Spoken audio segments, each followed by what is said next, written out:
16ই November জাতীয় press দিবস প্রতি বছরে আমরা করে থাকি।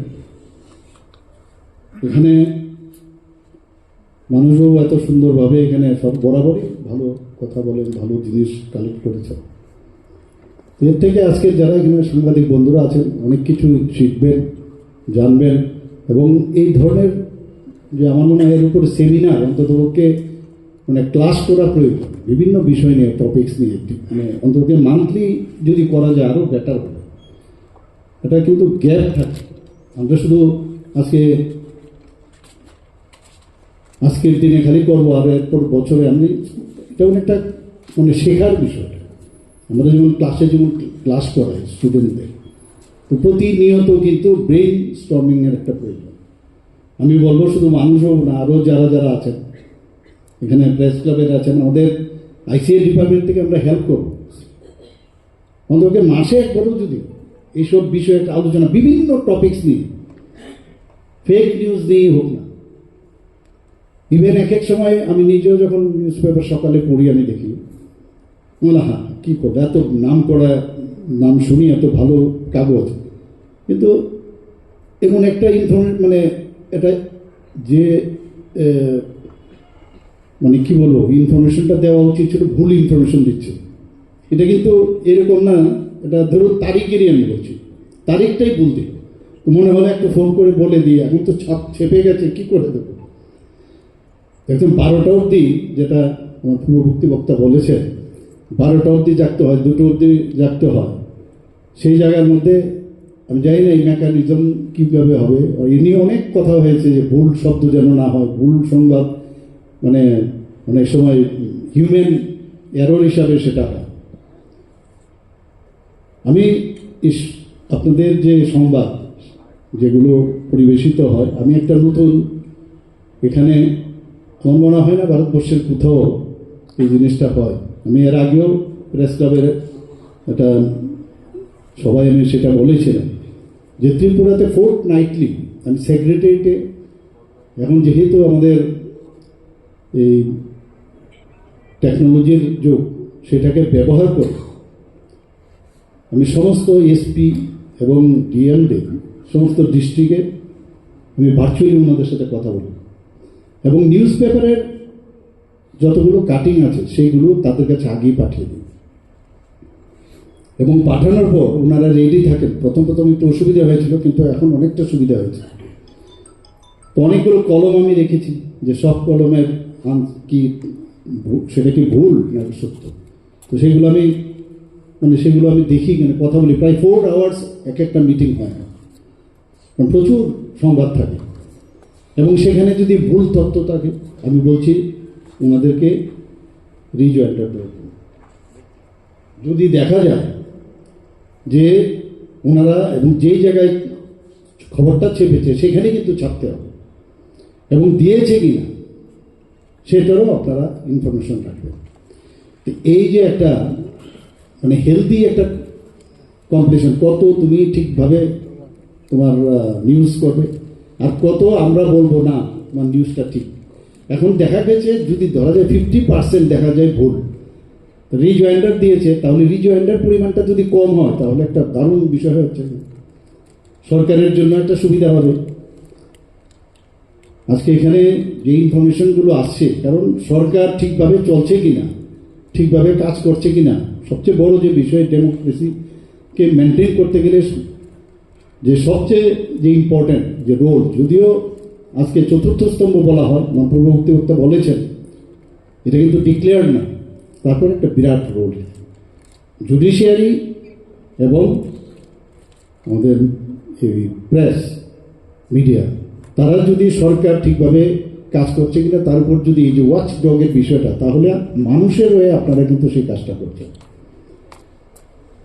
আমার মনে হয় যে এই বিষয়গুলো নিয়ে আমাদের মানে আলোচনা করা প্রয়োজন। আজকে যে এক্সিকিউটিভ, লেজিসলেটিভ, জুডিশিয়ারি এবং প্রেস, একটু আগে আমার পূর্ববর্তী বক্তা বলেছেন এই বিষয়টা, স্বামীবাবু বলেছেন, এবং এখানে সাংবাদিকদের কিন্তু রাজনৈতিক, সামাজিক এবং সাংস্কৃতিক যে বিন্যাস, এভাবে যদি আমরা চিন্তা করি, সেটাকে কিন্তু একসাথে রাখে তাকে সুসংহত রাখাটাও কিন্তু আপনাদের কাজ। এবং এই ধরনের একটা আমরা চাইছি যে ত্রিপুরা রাজ্যে এই ধরনের একটা ব্যবস্থা হোক। আমরা কারোর উপর চাপিয়ে দিতে চাইছি না, আমার খুব করে প্রপাগান্ডা করো সেটাও চাইছি না। এবং এখানে নৈতিকতার কথা আমাদের জাস্টিস অরিন্দম বলেছেন কিন্তু, যে নৈতিকতা এখন যা দেখছি এখানে, যে আরেকটা যে বিষয় সেটা হচ্ছে ইয়েলো জার্নালিজম। ইয়েলো জার্নালিজমের কিন্তু আরেকটা মজা, আনন্দ, এমন সব খবর ছাপো যাতে করে আমার মানে বেশি বিক্রি হয় আমার নিউজ পেপারে। এটা স্পাইস লেগে থাকলো, আর স্পাইসিটা অনেকে পড়তেও খুব ভালো লাগে, কিন্তু আলটিমেটলি কিন্তু এটা একদিন না একদিন নিজের ঘাড়েও পড়বে, বুঝে না অনেকে। এই যে ইয়েলো যে জার্নালিজম, আমার মনে হয় এটা এতে করেও কিন্তু আমরা যে কারণে প্রেসের যারা সাংবাদিক বন্ধুরা যে কারণে এই পেশার সাথে যুক্ত হয়েছে তার থেকে একটু ডেভিয়েট হচ্ছে। আমি আশা করবো এই বিষয়গুলো নিয়েও আপনারা যদি এক একটা টপিকস ধরে ধরে আপনারা আলোচনা করুন না, এটাকে নিয়ে একটা সেমিনার করুন, কার কাছে কত তথ্য আছে বিষয় নিয়ে আলোচনা করুন। দেখবেন আপনাদেরও কিন্তু দায়িত্ব, যে আমি আজকে আত্মসমালোচনার কথা বলছেন আপনারা, কিন্তু একদিন করলে হবে না, বছরে একদিন করলে হবে না। এটা আপনার যদি প্রতিনিয়ত একটা মানে স্কুল অফ প্রেস যদি আপনারা করেন, আগামী দিনে একটা হেলদি সাংবাদিকতার, এটা কিন্তু আমার মনে হয় একটা দ্বন্দ্বপূর্ণ ব্যবস্থা দুজনের মধ্যে। আবার এর মধ্যে কিন্তু একটা ব্যালেন্স যদি থাকে, ব্যালেন্স, কারণ মিডিয়া অনেক সময় আমি দেখি এখানে রাজনীতিবিদদের এগেনস্টে বলা হয়েছে আমার পূর্ববর্তী বক্তারা, এবং আমি রাজনীতির প্ল্যাটফর্ম থেকে আবার বলবো, অনেকে মিডিয়ারা রাজনীতিক ব্যক্তিত্বের প্রভাবিত করার চেষ্টা করে। এটা দুটোই আছে কিন্তু মিডিয়ার থেকেও অনেক সময়, কারণ এটা বহুদিনের পুরনো, ত্রিপুরাতে বিশেষ না, সর্বভারতীয় স্তরে যারা রাজনীতিতে আছেন তাদেরকেও প্রভাবিত করার চেষ্টা করে। আবার রাজনীতিক বিদ্রোহ চাই যে আমি আমার কথা অনুসারে যে আমার নিউজটা হোক, এবং তাদের কাছে সেইভাবে কিন্তু চেষ্টা করি। এই যে একটা ব্যালেন্স, এই ব্যালেন্সের মধ্যে আমাদের কিন্তু সারা জীবন এখনো আছে, আমরা আগামী দিনে আমরা থাকবো। ব্যালেন্সটা যেন প্রপার হয়, আদার ওই বাইসাইকেলের মতো হবে। বাইসাইকেলে যেমন ব্যালেন্স ছাড়া আপনি বা দিকে পড়ে যাবেন, আদারওয়াইজ বা ডান দিকে পড়ে যাবেন। যেই ব্যালেন্স মেনটেন করে যদি আমরা সামনের দিকে এগিয়ে যাই, এটাকে বলে সূক্ষ্ম ভারসাম্য, সেটা আমাদের সবাই মিলে আমাদের করতে হবে। এখানে আজকে Facebook, WhatsApp, YouTube, TikTok, Instagram থেকে আরম্ভ করে সব জায়গায় একটা গুজব রটানো, আর বহু জায়গার মধ্যে আমি দেখি আজকে, আমি জানি না কি অবস্থা, সন্ধ্যের পর বা রাত্রে 10টার পরে দেখা যায় অনেকের ইচ্ছে হয় কিছু একটা লেখা, এবং কি অবস্থায় লেখা আই ডোন্ট নো, আপনারা বুঝতে পারছেন। এ তো এই লেখার পরে যে কি হয়, এতে করে কিন্তু সমস্যা, এটা একটা সামাজিক অবক্ষয়, আইন কানুন হচ্ছে এখন,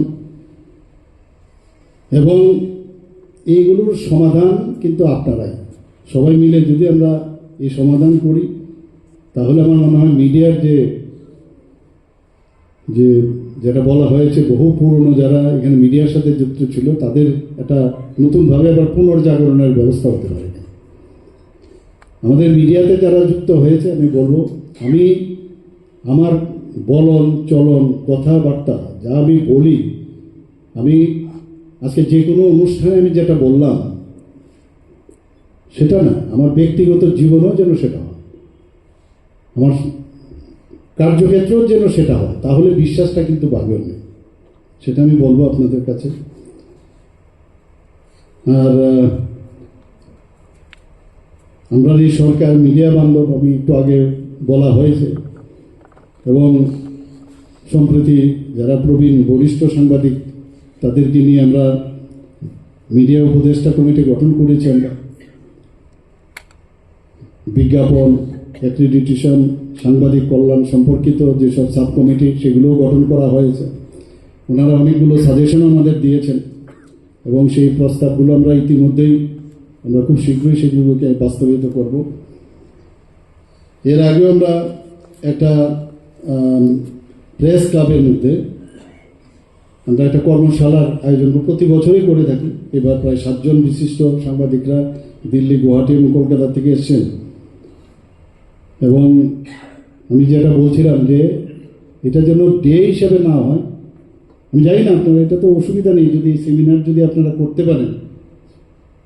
আমি আইসিআই ডিপার্টমেন্টের সেক্রেটারি মহোদয়কে বলবো যেটা সুন্দরভাবে পিপি মানে এই ধরনের যদি করা যায় তাহলে খুবই ভালো হবে। আমরা অনেক কিছু শিখলাম, আমরাও আসতে পারি, কোনো প্রবলেম নেই। মানুষবাবুর মতো এবং সানিলবাবুর মতো এখানে এত ভালো জানা ব্যক্তিরা আছেন, আজকে অনেক কিছু শিখলাম আমরা। এবং আজকের এই মহতী অনুষ্ঠান ও প্রেস ডে উপলক্ষে আজকে সবাইকে আমি আন্তরিক অভিনন্দন, শুভেচ্ছা জানাচ্ছি।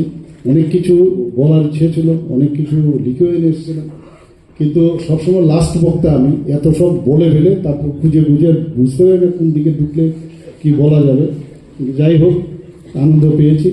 আমার যে কথাগুলো তারাই বলে ফেলেছে। এবং আমরা যারা এখানে অনুপস্থিত, সংখ্যাটা অনেক কম, সেটাও আমার পূর্ববর্তী বক্তারা বলেছেন। এখনও যদি আপনাদের নিজেদের মধ্যে একতা না থাকে, ইউনিটি না থাকে, কবে আর হবে? এর আগেও কি কি হয়েছে আপনারাই বললেন, দুজন ব্যক্তি কোন হয়েছে, এখানে আরও কত কি হয়েছে। এখন তো সুযোগ, সময় কিন্তু সবসময় আসবে না। আবার বলছি, এই সময়টা হচ্ছে বেস্ট। আগে স্বর্ণযুগ বলতো, আমরা স্বর্ণযুগের দিকে যাব না, কিন্তু সত্যিকারের অর্থে একটা ভালো যুগ এখন এসে। এখন আমি যারা নেই তাদেরকেও বলবো, এই সুযোগ কিন্তু আগামী দিন আপনারা পাবেন না। সবাইকে হার্দিক অভিনন্দন, শুভেচ্ছা জানিয়ে আমার বক্তব্য শেষ করছি। নমস্কার।